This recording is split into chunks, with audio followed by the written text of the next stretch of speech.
High myself Ashis কর political academy YouTube চ্যানেলে সবাইকে স্বাগত জানাই। আমরা মূলত ইন্ডিয়ান কনস্টিটিউশনের পার্টগুলো নিয়ে আলোচনা করছিলাম। আজকের আমি আলোচনা করতে চলেছি মৌলিক অধিকার। মৌলিক অধিকার যে বিষয়টি, সেই বিষয়টি নিয়ে আমাদের যে কোনো পরীক্ষাতে এখান থেকে প্রশ্ন এসে থাকে। যে কোনো পরীক্ষা, সে নেট সেট হতে পারে, সে এসএলএসটি হতে পারে, সে যে কোনো ধরনের কম্পিটিটিভ এক্সাম হতে পারে, যে কোনো ধরনের পরীক্ষার ক্ষেত্রে এই জায়গা থেকে প্রশ্ন অবশ্যই আসে। তাই আজকের ক্লাসটা তোমাদের জন্য ইন্টারেস্টিং হতে চলেছে এবং ক্লাসটা খুব গুরুত্বপূর্ণ হতে চলেছে। আমি এক নজরে মৌলিক অধিকারটা নিয়ে আলোচনা করব। তারপরের ক্লাসগুলো যখন আসবে আমরা একে একে সাম্যের অধিকার, আমরা স্বাধীনতার অধিকার, শিক্ষার অধিকার, সমস্ত অধিকারগুলো কিন্তু আমরা ধরে ধরে ডিটেলস আলোচনা করব।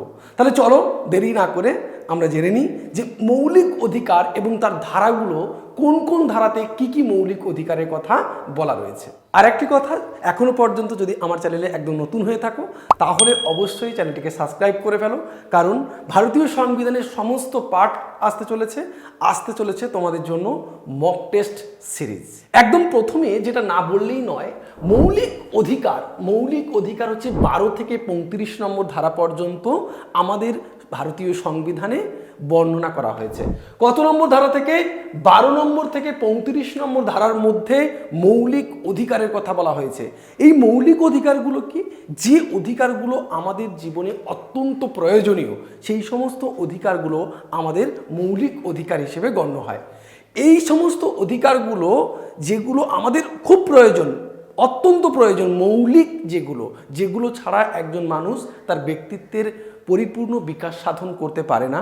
যেমন সাম্যের অধিকার হতে পারে, স্বাধীনতার অধিকার হতে পারে, বিভিন্ন ধরনের যে অধিকারগুলো আছে, সামাজিক সাংস্কৃতিক অধিকার, আমরা দেখব সেই অধিকারগুলো প্রত্যেকটা ধারা ধরে ধরে আমরা কিন্তু আলোচনা করব।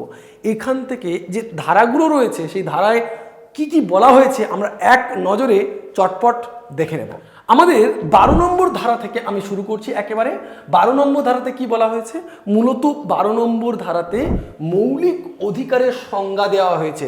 তোমরা কিন্তু এটা খুব ভালো করে মনে রাখবে। মৌলিক অধিকারের সংজ্ঞা দেওয়া হয়েছে 12 নম্বর ধারাতে। 13 নম্বর ধারাতে কি বলা হয়েছে? আর্টিকেল 13 কি বলা হয়েছে? আর্টিকেল 13 বলা হয়েছে যে মৌলিক অধিকারের সাথে যে অসঙ্গতিপূর্ণ অথবা মৌলিক অধিকারকে খর্ব করে এমন আইন অকার্যকর হবে।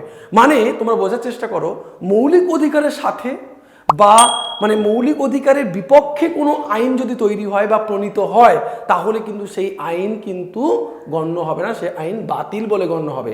কারণ মৌলিক অধিকারগুলোর বিপক্ষে কোনো আইন প্রণয়ন করা যাবে না। এই 13 নম্বর ধারা অনুযায়ী সেটা বাতিল বলে গণ্য হবে। অর্থাৎ মৌলিক অধিকারের সাথে কোনো অসঙ্গতিপূর্ণ অথবা মৌলিক অধিকারকে খর্ব করে এমন আইন অকার্যকরযোগ্য। এটা মনে রাখবে, এটা বলছে 13 নম্বর ধারা অনুযায়ী। এবারে গুরুত্বপূর্ণ একটি টপিক, সেটা হচ্ছে 14 নম্বর ধারা থেকে 18 নম্বর ধারা পর্যন্ত। তোমরা জানো 14 নম্বর ধারা থেকে 18 নম্বর ধারা পর্যন্ত থাকে সাম্যের অধিকার। যারা জানো না অবশ্যই জেনে নাও, পরীক্ষায় কিন্তু এখান থেকে প্রশ্ন আসে। 14 থেকে 18 নম্বর ধারাতে কি থাকে? 14 থেকে 18 নম্বর ধারায় আমাদের থাকে সাম্যের অধিকার, রাইটস অফ ইকুয়ালিটি। সাম্যের অধিকার, সাম্য ছাড়া আমরা কিন্তু চলতে পারবো না বা আমরা কিন্তু বেঁচে থাকা কষ্টকর হয়ে যাবে। তাই সাম্য বা সমান অধিকার সেটা কিন্তু আমাদের অত্যন্ত প্রয়োজন। তাই বলছে দেখো 14 নম্বর ধারাতে কিসের কথা বলছেন? 14 নম্বর ধারাতে আইনের দৃষ্টিতে সাম্য এবং আইনের দ্বারা সমান সংরক্ষণের কথা বলা হয়েছে 14 নম্বর ধারাতে। এটা বারবার কিন্তু অনেক কম্পিটিটিভ এক্সামে পড়ে থাকে। 14 নম্বর ধারা কি বলা হচ্ছে? আইনের দৃষ্টিতে সাম্য এবং আইনের দ্বারা সমান সংরক্ষণ। এগুলো নিয়ে পরে আমি কিন্তু ডিটেলস আলোচনা করব। এখন জেনে নেব এক নজরে কোন কোন ধারাতে কি কি রয়েছে। এটুকু জানলে এখান থেকেও একটা দুটো প্রশ্ন তোমাদের পরীক্ষায় তোমরা কমন পাবে। এই যে 14 নম্বরের ধারা, তার 14A এবং 14B দুটো আছে। 14A-তে রয়েছে আইনের দৃষ্টিতে সাম্য, আর 14B-তে রয়েছে আইনের সমান আইনের দ্বারা সমান সংরক্ষণ। তারপরে দেখো এখানে বলছে 15 নম্বর ধারাতে। 15 নম্বর ধারাতে কি রয়েছে? 15 নম্বর ধারাতে বলছে ধর্ম, জাতি, বর্ণ, লিঙ্গ, জন্মস্থানের ভিত্তিতে সমতা অর্থাৎ সমসামাজিক মর্যাদা প্রতিষ্ঠার কথা বলা হয়েছে। 15 নম্বর ধারায় কোনো রকম ভেদাভেদ করা যাবে না, সমস্ত ধর্ম, বর্ণ, জাত পাত নির্বিশেষে সবাইকে সমান চোখে দেখার কথা বলা হয়েছে। ওকে, তারপরে বলছে দেখো 15-1 নম্বর ধারা, খুব গুরুত্বপূর্ণ কথা বলছে দেখো, উপযুক্ত কারণ ব্যতীত রাষ্ট্র কোনো নাগরিকের প্রতি বৈষম্যমূলক আচরণ করতে পারবে না। রাষ্ট্র কোনো ব্যক্তির প্রতি বৈষম্যমূলক আচরণ করবে না। তারপরে দেখো বলছে 15-2 নম্বর ধারাতে 15-2 কি বলছে, উপযুক্ত কারণে কোনো ব্যক্তি জনসাধারণের জন্য স্থানে যেতে অপারগ হবেন, একদম খুব গুরুত্বপূর্ণ। তারপর বলছে 16 নম্বর ধারাতে সরকারি চাকুরিতে সমানাধিকার। তোমাদের অনেক ক্ষেত্রে কি হয়, মনে থাকে না, মনে রাখতে পারো না অনেক ক্ষেত্রে, সেই ট্রিক্সগুলো আমি বলবো তোমরা যাতে মনে রাখতে পারো। দেখবে এই যে 16 নম্বর ধারায় সরকারি চাকুরিতে সমানাধিকার, দেখবে 16 এই কথাটা যখন বলবে সরকারি, 16 থেকে সরকারি চাকুরি, সরকারি 16 থেকে সরকারি, এটা কিন্তু তোমাদের মনে থেকে যাবে। 17 নম্বর যে ধারা অস্পৃশ্যতা দূরীকরণ, অস্পৃশ্য দূরীকরণ বলতে তোমরা জানো এখান থেকে বারবার করে পরীক্ষায় প্রশ্ন পড়ে। 17 নম্বর ধারা কার সাথে যুক্ত, অস্পৃশ্যতা দূরীকরণ, হ্যাঁ, আনটাচেবিলিটি, অ্যাবলিউশন অফ আনটাচেবিলিটি, অস্পৃশ্যতা, কোনো রকম অস্পৃশ্যতা থাকবে না ভারতে, কোনো রকম অস্পৃশ্যতা করা যাবে না। সেটা কি বলছে, অস্পৃশ্যতা সংক্রান্ত আইন কিন্তু পাশ হয়েছিল 1955, এটাও কিন্তু তোমরা দেখে নেবে, গুরুত্বপূর্ণ। তার সাথে সাথে এগুলো এটা পাশ হয়েছিল, এই আইনটির বর্তমানে নাম কি, protection of civil rights, 1955 protection of civil rights, বর্তমান নামটাও তোমরা জেনে রাখবে।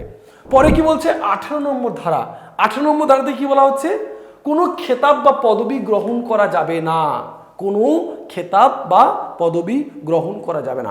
উপাধি সংক্রান্ত আইন, উপাধি সংক্রান্ত আইন, কোনো খেতাব বা এগুলো বলতে কি আগে যেমন দিত স্যার উপাধি দিত, আগে রাজা রামমোহন রাজা উপাধি দেওয়া হতো, রাজা, এই যে উপাধিগুলো এখন স্বাধীন ভারতবর্ষে কোনো ব্যক্তিকে এই রকম ধরনের উপাধি দেওয়া যাবে না। কিন্তু কি বলছে 1954 সাল থেকে প্রদত্ত ভারতরত্ন, পদ্মশ্রী, পদ্মভূষণ এগুলি কোনো উপাধি নয়। আমাদের যে ভারতরত্ন দেওয়া হয়, আমাদের যে পদ্মভূষণ দেওয়া হয়, আমাদের যে পদ্মশ্রী দেওয়া হয় বিভিন্ন মানুষকে দিই, বলছে এগুলো কোনো উপাধি নয়, এগুলো হচ্ছে সম্মানজনক পুরস্কার মাত্র, সম্মানজনক পুরস্কার মাত্র, এগুলো কোনো উপাধি নয়। শুধুমাত্র সামরিক এবং বিদ্যা বিষয়ক খেতাব বা উপাধি গ্রহণ করা যাবে। তাহলে মনে রাখবে উপাধি কিন্তু অন্য কোনো জায়গাতে দেওয়া যায় না, শুধুমাত্র কোথায়, সামরিক এবং বিদ্যা বিষয়ক খেতাব অর্জন করা যাবে। যেমন ডক্টর থাকে না, ডক্টর, এই যে আমরা পিএইচডি করে ফেললে যখন আমাদের থাকে ডক্টর, সেই সমস্ত ক্ষেত্রগুলোতে থাকবে।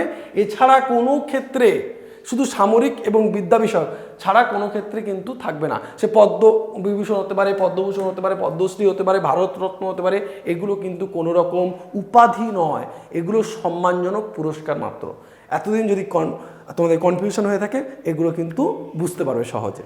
ওকে, এবারে আসছি 19 নম্বর থেকে 22 নম্বর ধারায় তোমাদের রয়েছে স্বাধীনতার অধিকার। আমরা 18 নম্বর ধারা পর্যন্ত পড়েছি, এবার 19 নম্বর থেকে 22 নম্বর ধারায় কি থাকছে, স্বাধীনতার অধিকার। এই স্বাধীনতার অধিকার অর্থাৎ রাইট টু ফ্রিডম, এখানে কোন কোন ধারাতে কি কি বলা হয়েছে, 19 নম্বর ধারায় 6টি মৌলিক অধিকারের কথা বলা হয়েছে। তোমাদের খুব গুরুত্বপূর্ণ কথা মনে রাখবে, 19 নম্বর থেকে 22 নম্বরে তো স্বাধীনতার পুরো অধিকারের কথা বলা হচ্ছে, কিন্তু 19 নম্বর ধারাতে শুধুমাত্র 6টি মৌলিক অধিকারের কথা বলছে। কি কি 6টি অধিকার, 19-এর যে 1 নম্বর ধারা বা ক যা বলতে পারো তোমরা, 19-এর যে ক নম্বর ধারা সেটা কি বলা হচ্ছে, বলছে বাক ও মতামত প্রকাশের স্বাধীনতা। প্রথমে মুখে আমি কথা বলবো, কথা বলার যে স্বাধীনতা, মতামত প্রকাশের যে স্বাধীনতা, সেটাকে বলছে বাক এবং মতামত প্রকাশের স্বাধীনতা, freedom of speech and expression. তারপর দ্বিতীয়টা কি বলছে, 19-এর খ বা 19-এর 2, তাতে কি বলছে, স্বাধীনভাবে সমবেত হওয়ার অধিকার। আমি স্বাধীনভাবে সমবেত হতে পারবো, এক জায়গায় স্বাধীনভাবে সমবেত হতে পারবো, এক জায়গায় জড়ো হতে পারবো, এটা আমার অধিকার রয়েছে। এই যে তুমি মিটিং করো, মিছিল করো, এই যে স্বাধীনভাবে সমবেত হওয়ার অধিকার, সেখানে তুমি দেখবে যে নিরস্ত্রভাবে তুমি কিন্তু স্বাধীনভাবে সমবেত হতে পারো, সেটা নিরস্ত্রভাবে তোমাকে হতে হবে। তৃতীয়টি কি বলছে, তিন নম্বরেতে বলছে সভা ও সমিতি গঠন। আমি কোনো সভা তৈরি করতে পারি, কোনো সমিতি গঠন করতে পারি, ক্লাব তৈরি করতে পারি, সেগুলো কিন্তু করা যাবে এই স্বাধীনতাটা রয়েছে 19-3 নম্বর ধারায়, সভা এবং সমিতি গঠন। এগুলোর থেকে অবশ্যই তোমাদের নেট, সেট, এসএলএসটি কিংবা যে কোনো কম্পিটিটিভ এক্সামে এখান থেকে প্রশ্ন পড়ে যে এই নম্বর ধারাতে বা সভা সমিতি কোন নম্বর ধারায় বলা হয়েছে, এটা কোন নম্বর ধারায় বলা হয়েছে, এরকম করে প্রশ্ন পড়ে। তারপরে দেখো 19-4 নম্বরে যেটা ঘ বলছে, সেটা কি বলছে? স্বাধীনভাবে চলাফেরা করার অধিকার। এক জায়গা থেকে অন্য জায়গায় আমি যাব, সেখানে কখনো রাষ্ট্র আমাকে বাধা দিতে পারে না। আমি স্বাধীনভাবে এক জায়গা থেকে অন্য জায়গায় যাব, এখান থেকে আমি দিল্লি যেতে পারি, এখান থেকে আমি বোম্বে যেতে পারি, মহারাষ্ট্র, গুজরাট, যেখানে খুশি আমি যেতে পারি, রাষ্ট্র আমাকে কোনোভাবে বাধা দেবে না। Freedom of movement. তারপরে বলছে 1905 যেটা বলছে দেখো, স্বাধীনভাবে বসবাস করার অধিকার। স্বাধীনভাবে বসবাস করার অধিকার অর্থাৎ আমি যেখানে খুশি ভারতবর্ষের মধ্যে, ভারতবর্ষ স্বাধীন রাষ্ট্র, আমরা স্বাধীন রাষ্ট্র, ভারতবর্ষের যে কোনো স্থানে, যে কোনো অংশে আমি বসবাস করতে পারি। আমি আজকে পশ্চিমবঙ্গে বসবাস করছি, আমি কালকে বিহারে থাকতে পারি, অন্য কোনো জায়গায় গিয়ে বসবাস করতে পারি, সেটা আমি কিন্তু করতে পারি। যদিও অনেক কিছু ব্যতিক্রম রয়েছে, কিন্তু আমরা জেনে রাখবো যে এই যে আর্টিকেলটা রয়েছে, এই আর্টিকেলের মধ্যে কোনটা রয়েছে, কি বলা হয়েছে? Freedom of residence or settlement. তারপরেরটা বলছে যেটা সম্পত্তির অধিকার। এই যে সম্পত্তির অধিকারটা তোমাদের আমি বারবার করে বলবো যে সম্পত্তির অধিকারটা একটা সময় কি হতো, মৌলিক অধিকারের মধ্যে ছিল। একটা সময়ে আমাদের 7টা মৌলিক অধিকার ছিল, তার মধ্যে সম্পত্তির অধিকারটা কিন্তু খুব গুরুত্বপূর্ণ। 44তম সংবিধান সংশোধনীতে কি করা হচ্ছে? 44তম সংবিধান সংশোধনী সম্পত্তির অধিকারকে আমরা মৌলিক অধিকার থেকে বাদ দিয়ে এটাকে আইনগত অধিকারে আমরা রূপান্তরিত করেছি। এখন সেটা কোন অধিকার হিসেবে আছে? এখন সেটা লিগ্যাল রাইটস, আইনগত অধিকারে রয়েছে, কিন্তু এখন সম্পত্তির অধিকারটা মৌলিক অধিকারে নেই। এটা তোমরা বারবার করে মনে রাখবে, বারবার করে এখান থেকে প্রশ্ন পড়ে।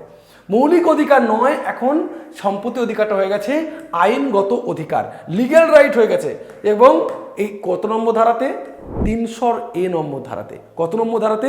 300A নম্বর ধারাতে এখন সম্পত্তি অধিকারটা আইনগত অধিকার হিসাবে রয়েছে। তারপরে একদম শেষে যে পার্টটি বলছে দেখো, ব্যবসা। 19-এর যে আমরা বলেছিলাম 6টা, তার মধ্যে বলছে ব্যবসা, পেশা, জীবিকা এবং বাণিজ্যের অধিকার।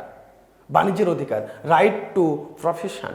আমার যে বাণিজ্য করার অধিকার, আমার পেশার অধিকার, আমার জীবিকার অধিকার, তার কথা বলছে 1906। এবারে খুব ইন্টারেস্টিং একটি ধারা হচ্ছে 20 নম্বর ধারা। 20 নম্বর ধারাতে কি বলছে? বলছে যে সময়ে অপরাধ ঘটেছে সেই সময়কার প্রচলিত নিয়ম অনুযায়ী ব্যবস্থা নিতে হবে, অর্থাৎ প্রচলিত আইন ভঙ্গের অপরাধে প্রচলিত আইন অনুযায়ী শাস্তি প্রদান করা যাবে। 20-1 নম্বর ধারাতে বলছে।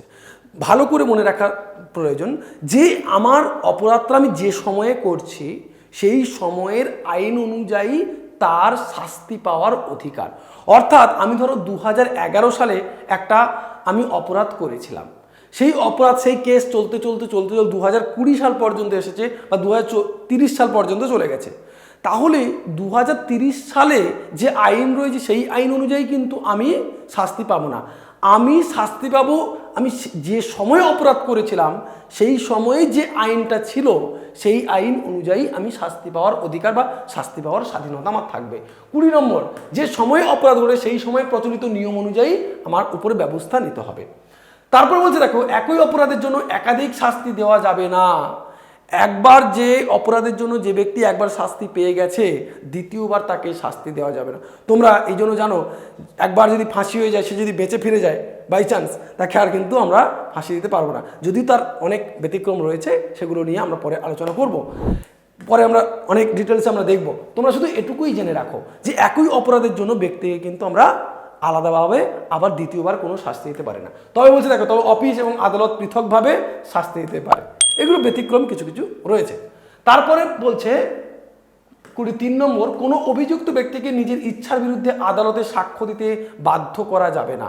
নিজের ইচ্ছার বিরুদ্ধে আদালতে আমরা সাক্ষ্য দিতে বাধ্য করতে পারি না। এটা হচ্ছে 20-1, এটা হচ্ছে 20-2, আর এটা হচ্ছে 20-3 নম্বর ধারা। এই 3টে কথা বলা হচ্ছে। তোমাদের একটা কথা বলি, আমাদের পলিটিক্যাল একাডেমিতে গ্র্যাজুয়েশনের সমস্ত বিষয়, সমস্ত subject, first year, second year, সমস্ত ইয়ার আমরা কিন্তু এখানে পড়িয়ে থাকি। এছাড়াও আমাদের একাডেমি থেকে এসএলএসটি, নেট সেট, সমস্ত বিষয় WBCS সমস্ত বিষয় পড়ানো হয়। যদি তোমরা অবশ্যই আমাদের পেইড ব্যাচে জয়েন করতে চাও, ফোন করতে পারো 8620063339 এই নম্বরে। তারপরে ধারাটা আমরা দেখে নেব 21 নম্বর ধারায়। 21 নম্বর ধারাতে কি বলছে? 21 নম্বর ধারাতে বলছে আইন নির্দিষ্ট পদ্ধতি ছাড়া কাউকে তার জীবন এবং ব্যক্তিগত অধিকার থেকে বঞ্চিত করা যাবে না। 21 নম্বর ধারাটা খুব গুরুত্বপূর্ণ ধারা, জীবনের অধিকার, আমার জীবনের অধিকার। আইন নির্দিষ্ট পদ্ধতি ছাড়া, অর্থাৎ আইনে যা বলা আছে সেই পদ্ধতিগুলো ছাড়া তা কোনো ব্যক্তির জীবন এবং তার যে ব্যক্তিগত যে স্বাধীনতা রয়েছে, ব্যক্তিগত যে অধিকার রয়েছে, সেগুলো থেকে তাকে বঞ্চিত করা যায় না। তারপরে বলছে 21-এর এ নম্বর ধারা, খুব গুরুত্বপূর্ণ, বারবার পরীক্ষায় পড়ে এই 21-এর এ নম্বর ধারাটি। কি বলছে? 6 থেকে 14 বছরের শিশুদের অবৈতনিক শিক্ষার অধিকার। এটা কখন বলা হয়েছে? 44তম সংবিধান সংশোধনের মাধ্যমে। 44তম সংবিধান সংশোধন কবে হয়েছিল?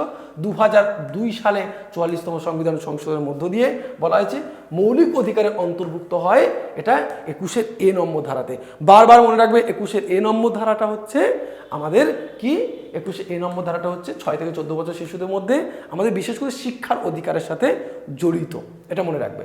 এছাড়াও তোমরা মনে রাখবে আমাদের যে প্রাইভেসির অধিকার, কিন্তু এটাও এর সাথে জড়িত।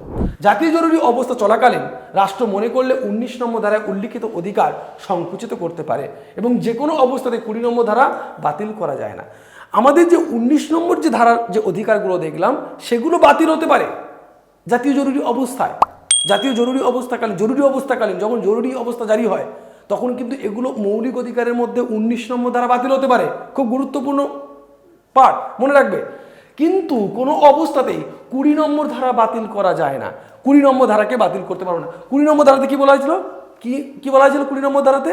যে আমার যে স্বাধীনতা রয়েছে সেই স্বাধীনতাগুলো কিন্তু আমার হস্তক্ষেপ করতে পারবে না। এবারে 22 নম্বর ধারাতে, 22 নম্বর ধারাতে কি বলছে?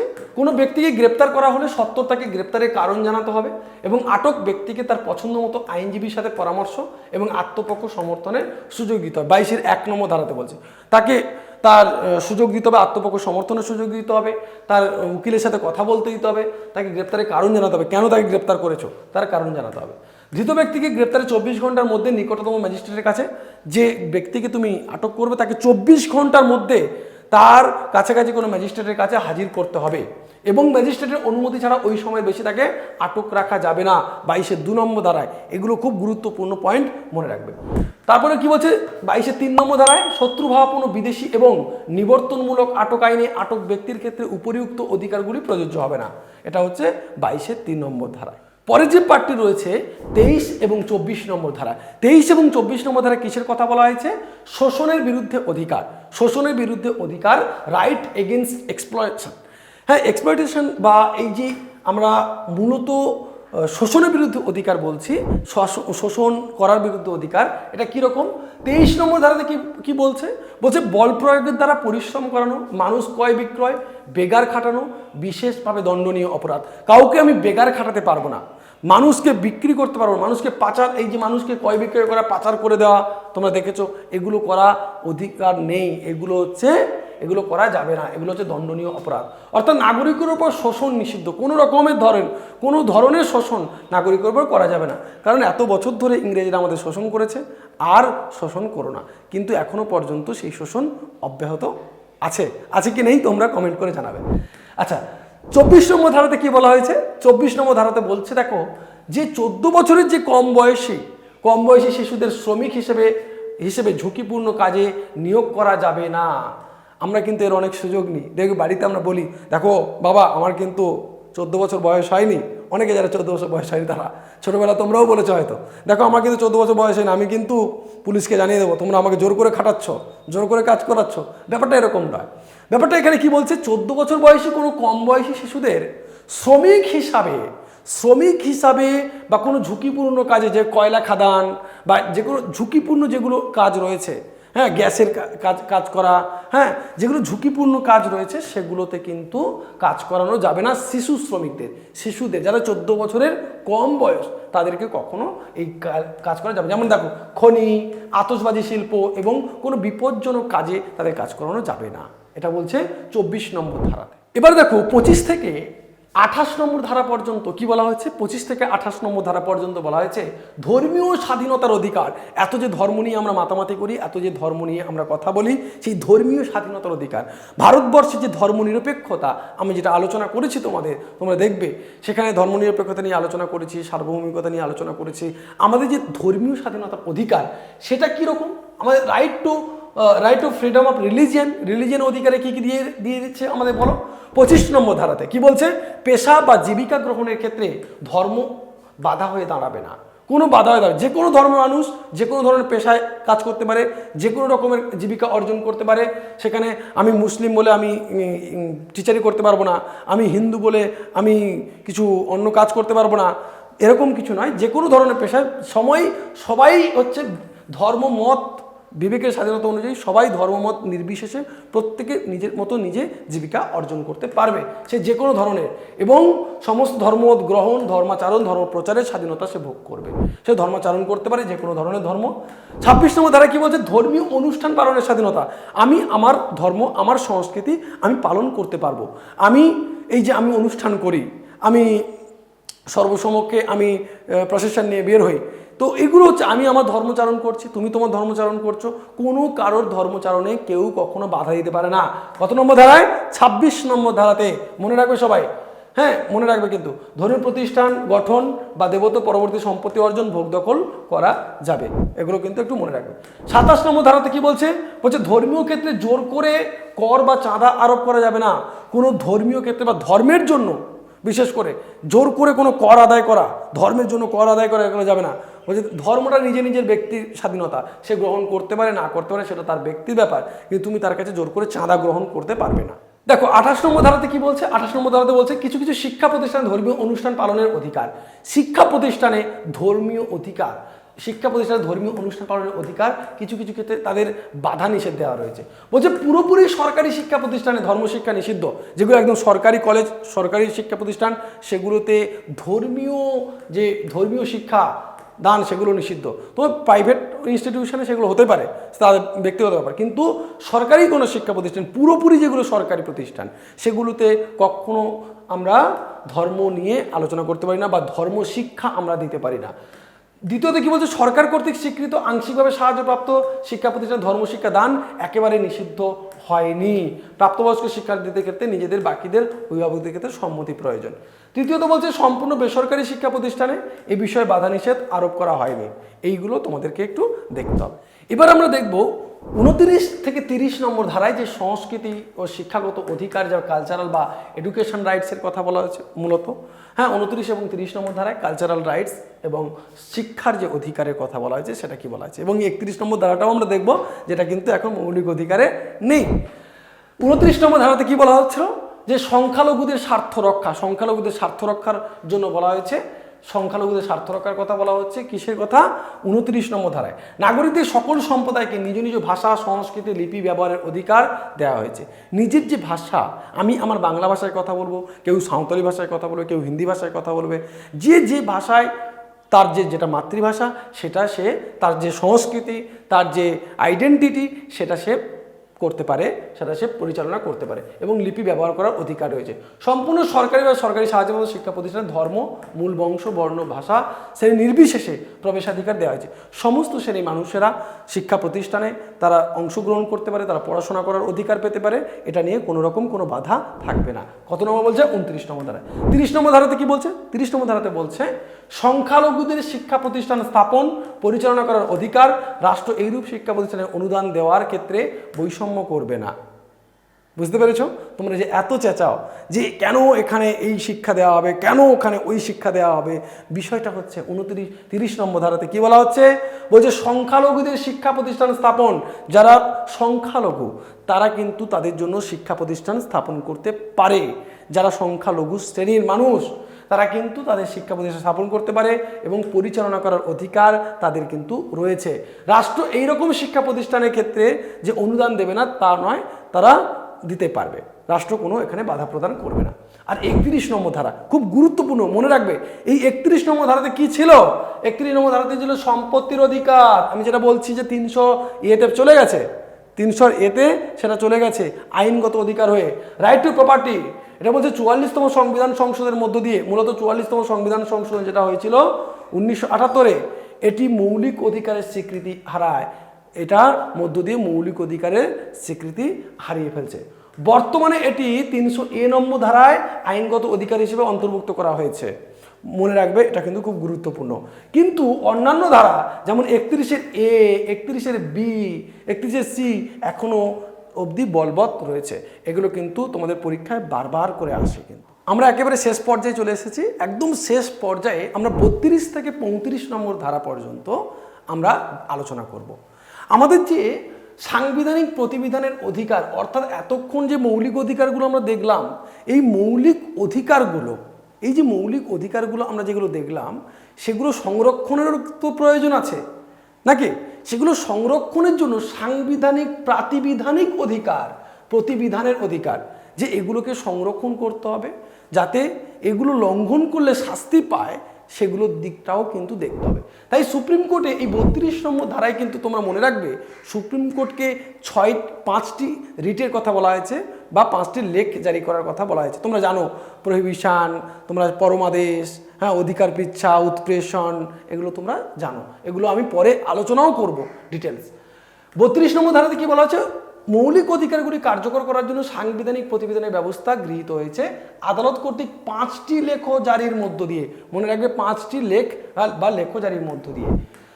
3 নম্বর ধারাতে কি বলা, 33 নম্বর ধারাতে কি বলা হচ্ছে? বলছে পার্লামেন্ট প্রণীত আইনের মাধ্যমে সশস্ত্র বাহিনী, জনশৃঙ্খলা নিযুক্ত অন্যান্য সরকারি কর্মচারীদের মৌলিক অধিকার দ্বারা নির্ধারিত হয়। 34 নম্বর ধারা কি বলছে? রাষ্ট্রের কোনো অঞ্চলে সামরিক আইন কার্যকর থাকলে নাগরিকদের মৌলিক অধিকার নিয়ন্ত্রিত হতে পারে। মনে রাখবে। আর 35 নম্বর ধারা, অর্থাৎ শেষ যে মৌলিক অধিকারের যে ধারা, বলছে এই অংশে উল্লিখিত অধিকারসমূহ কার্যকর করার জন্য প্রয়োজনীয় আইন প্রণয়ন করার কথা এখানে বলা হচ্ছে। তোমরা তাহলে মৌলিক অধিকার বিষয়গুলো নিয়ে আজকে পুরোটা জানলে। এই যে পিডিএফটি তোমরা যদি অবশ্যই তোমরা যেটা দেখছো সেটা যদি তোমরা কিনতে চাও, আরামবাগ বুক হাউস রয়েছে, সেখান থেকে এই বইটি বেরোচ্ছে। তোমরা এই বইটি অবশ্যই তোমরা কিনতে পারবে। এটি একটি আমার দেখা মোটামুটি ভালো বই। ভিডিওটি দেখার জন্য সবাইকে অনেক অনেক ধন্যবাদ। এখনও পর্যন্ত যদি আমার চ্যানেলটিকে সাবস্ক্রাইব না করে থাকো, অবশ্যই সাবস্ক্রাইব করবে এবং লাইক করবে, আর বন্ধুবান্ধবদের মধ্যে ভিডিওটি ভালো লাগলে শেয়ার করবে। এখান থেকে তোমরা কিন্তু অবশ্যই প্রশ্ন পাবে আর আমার সাথে থাকবে। ভালো থাকবে।